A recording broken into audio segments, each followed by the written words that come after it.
ତମେ କେତେ ଜୋର ସେ ଗେହୁଛ ମାନେ ସତରେ ଦୁଧ ମାନେ ଏତେ ଜୋର ସେ ଚିପିଛ ମୋର ମାନେ ଦୁଧ ଗୁଣ୍ଡି ଏପର୍ଯ୍ୟନ୍ତ ମାନେ ବିନ୍ଧା ଛାଡୁନି ଜାଣିଛ। ବିନ୍ଧା ଛାଡୁନି ପର୍ଯ୍ୟନ୍ତ? ନା ତମେ ନା ଯେତେବେଳେ ଏଥର ମତେ ଗେଇବ ମାନେ ମୋ ପାଇଁ ଔଷଧ ନେଇକି ଆସିବ ତାପରେ ଗେଇବ ଦର୍ଜ ଯେମିତି କଟିବ। ଔଷଧ ମତେ ନେଇକି ଆଇବି? ହଁ ମତେ ଡର ଲାଗୁଛି ତମେ କେମିତି ଗେଉଛ ଖାଲି ଟାଙ୍କ ଟିକେ କେତେବେଳେ ମାନେ ଘୋଷାଡି ଗୋଟେ ଦେଇକି ଯାଉଛ ମାନେ ମୁଁ ବୁଝିପାରୁନି। ଆରେ ପକେଇ ମୁଁ ଉଠେଇ ଗଡେଇ ତଡେଇ ମତେ ଗେଉଛ।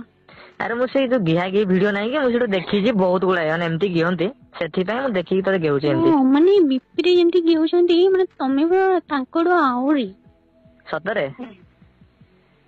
ହୁଁ ବୁଢା ହେଇଗଲାଣି କିନ୍ତୁ ବାଣ୍ଡ ଏବେ ବି ମାନେ 18 ବର୍ଷ ଟୋକାଙ୍କଠୁ ଭାରି ତାଗଡା ବାଣ୍ଡ ତମର।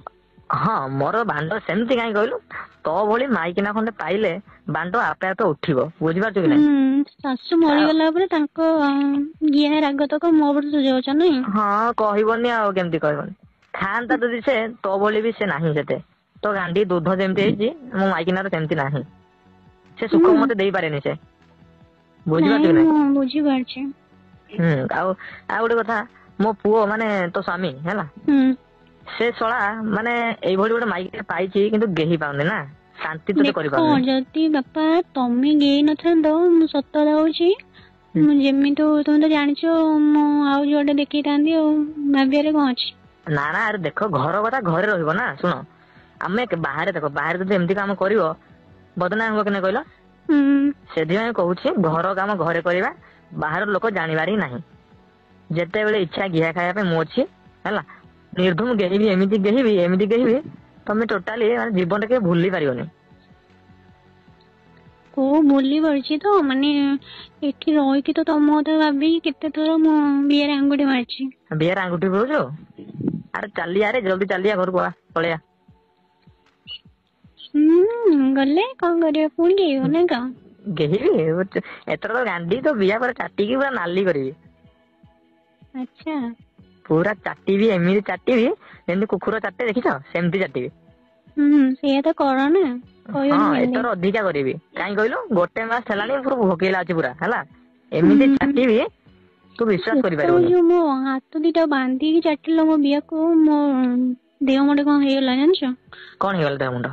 ହଁ ଦେହ ମୁଣ୍ଡ ମାନେ ମୁଁ ହଲି ପାରୁନି ମୁଁ ଦିଟା ହାତ ବାନ୍ଧିଛି ଖଟରେ ହାତରେ ହୁଁ ତାପରେ ମୋ ଗୋଡ ଖାଲି ଛାଟୁଛି ତମ ବିଏଫ ମାନେ ମୁହଁ କାଢୁନ ଜମା ବି ଭାବିଲ ମୁଁ କେମିତି ହଉଥିବ ମୋର ଶୋଲ୍ଡ ଉଠୁଥିବ।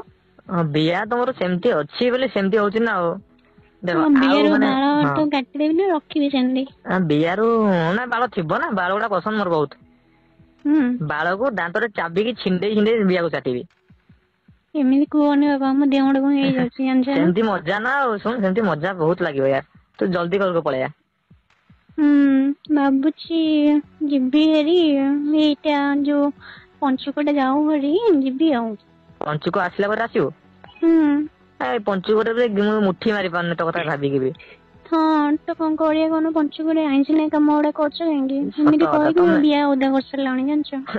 ଆଉ ତୁ ବିହାରେ ଆଙ୍ଗୁଳି ପୁରଉନୁ? ମନେ ପଡିଲେ ପୁରଉଛି ଆଉ। ଆରେ ଆରେ ପଞ୍ଚୁକ ଡିଷ୍ଟର୍ବ କରୁଛୁ ବହୁତ ନା ହଁ ମୋ କଥା ମନେ ପଡିଲେ ମୁଠି ମାରି ଏଇ ପାରୁନି ତୁ ଶୁଣ ବିହାରେ ଆଙ୍ଗୁଳି ତମେ ପୁରେଇ ପାରୁନୁ। ହଁ ତମେ ଆସୁନ ଭାରି ଆମ ଘରକୁ ରୋଲରେ। ତମ ଘରକୁ ପଳେଇବି? କହିଲେ ଆରେ ଆଇଛନ୍ତି ମୋ ଘର କଥା ଶ୍ୱଶୁର କିଏ ବୁଝିବ ବୁଲିବାକୁ। ଘରେ ଘର କଥା ଜମି ବାଡି କି କଥା କିଏ ବୁଝିବ ପୁଣି ପଳେଇଲେ? ହଁ ବାଳ ଜମି କଥା କଣ ମାନେ ଗେଇଆଠୁ ତମ ଜମି ବାଡି କଥା ଆଗ। ନା ନା ତ ଗେହି ବି ତତେ ନା ମୁଁ ଜାଣିନି ତମେ ଆସ ଭାରି ନା।